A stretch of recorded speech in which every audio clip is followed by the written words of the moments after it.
C'était le 23 octobre dernier. L'évacuation à l'aube du lycée Jean Carré dans le nord-est de Paris.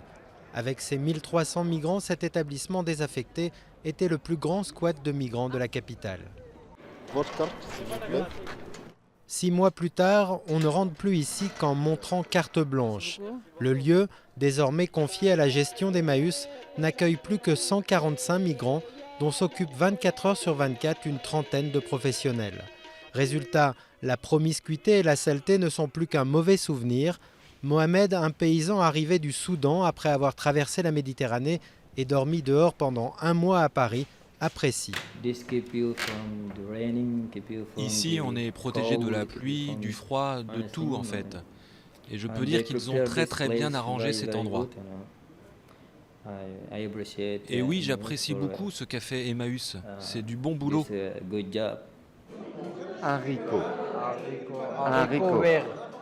Mais la réhabilitation du lieu, qui a coûté 600 000 €, ne s'est pas arrêtée au simple confort de l'hébergement. L'apprentissage du français est devenu la priorité numéro 1.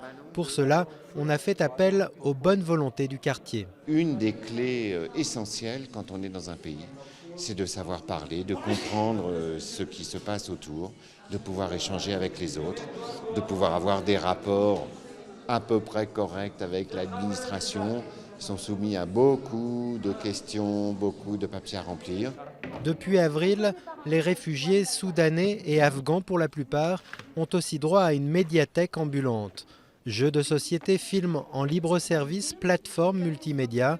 Là encore, l'objectif est de transformer l'ancien lycée en un véritable lieu d'intégration. Moi je pense surtout l'idée que ce soit ouvert et que les gens puissent venir et partager, qu'on dédiabolise un peu les centres d'hébergement d'urgence. On a l'impression que c'est des endroits glauques, que c'est des endroits où t'as pas envie de venir et tout, alors qu'en fait, voilà, c'est juste des gens cool et c'est des humains quoi. Pour Emmaüs, ce centre dont le fonctionnement coûte 2 millions d'euros par an à l'État doit servir de laboratoire pilote pour montrer le bon côté de ce qui se passe après les évacuations. En moins d'1 an, près d'une vingtaine ont eu lieu dans la capitale, mais cette façade humanitaire ne peut faire oublier que des milliers de migrants dorment encore dans la rue un peu partout en France.